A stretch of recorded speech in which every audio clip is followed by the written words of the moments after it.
Hey teacher friends, thank you for joining me for another teacher tech tip. Today I will be going over something, a Google tool called Jamboard. Jamboard is something that I tried back in the spring, when the world was falling apart, and I did not like it. Weird. But I've been using it again just recently in the last few weeks, and it's really become a pretty dynamic tool in my virtual school toolkit. So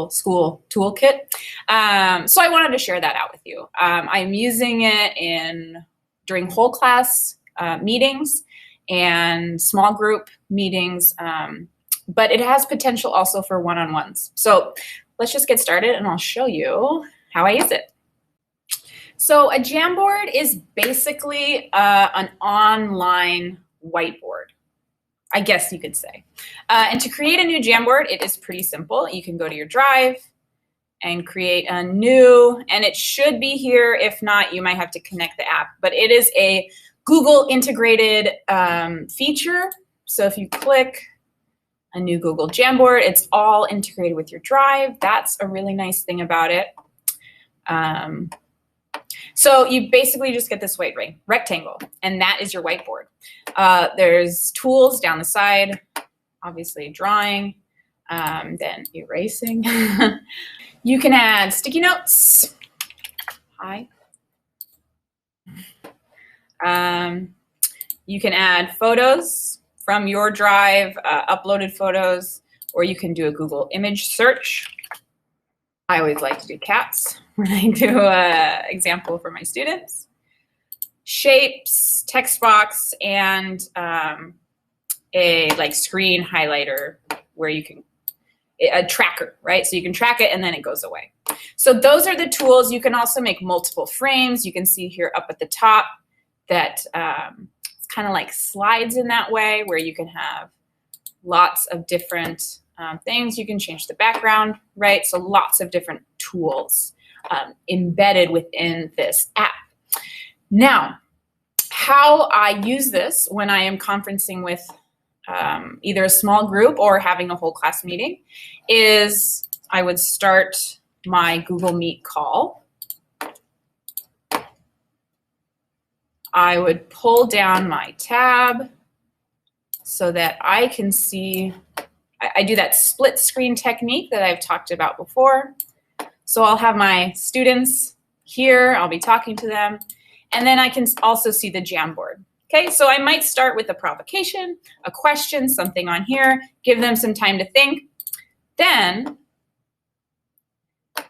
you can share this Jamboard so that students can also edit it. So when you change the settings, the sharing settings, you can say anyone in this group can be an editor. Anyone with the link, sorry. Then I'll copy link and I will put it directly into our Google Meet chat. From there, students can click on that link, then they join our Jamboard, and then they too can add some things or answer the question or whatever the task is that you're doing. Say if you're in younger years and you're working on chunking up words, sounding out words, you can have a word typed and a student can put a line where they would chunk it up, right? So they can be interactive with this and they can show you their thinking on there. One thing that I did with my students today in a whole class activity, we started in the Google Meet and I set a timer for 5 minutes and I said, okay, we're all gonna read for 5 minutes. As you read, be on the lookout for good, rich, fancy words, and then we're going to add them to a Jamboard. So my timer went for 5 minutes. Everyone was reading. I put on some classical music, and we all had kind of like that shared classroom experience. The timer went off, and I was very clear about my expectations that we are only to use sticky notes. We will not be scribbling. We will not be adding any images. And then I shared the link to the Google Meet. So then all the students jumped in. They started adding all their words. So you can see we collected, in like 3 minutes, collected a ton of words. And then when I wanted them to stop moving things around, all I had to do was change this link again and say anyone with the link can only be a viewer, not an editor.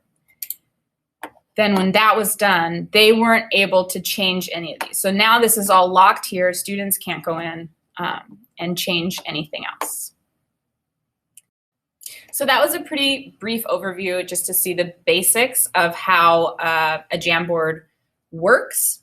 But I really feel like the possibilities are endless, right? So reading, you could put up a shared text, you could do some highlighting, you could have the students circle words, you know, where do you see a word with an ing, and ask each student to go through and circle. For writing, you know, you could have shared writing, this word inquiry, this is a bit of writing skills. Math, you could put a number talk, you could do a picture talk, you could have students add in their own strategies or ways they could solve problems. Science, you could put up an image of something and have students ask a ton of questions or label parts of whatever you're studying, or, you know, there's just tons and tons of activities and things that you can do with this interactive online whiteboard. Another thing is you could just put up a picture and let them draw on it, right? You could put up that picture of a cat and then say, make this cat look funny. It could just be as simple as doing something fun together, which I would definitely suggest on the first day you introduce Jamboard. Just do something fun and let them play with the tools. Let them get all the scribbling out, because that way you can say, remember, I let you scribble that first day, okay? Now we're using this for some work. So yeah, Jamboards. Let me know if you have any other questions about this, or if you want some more ideas or want to talk about ways that you might use this in your classroom. I hope you have a great day. I hope virtual school is going well, and I will see you all soon. Bye.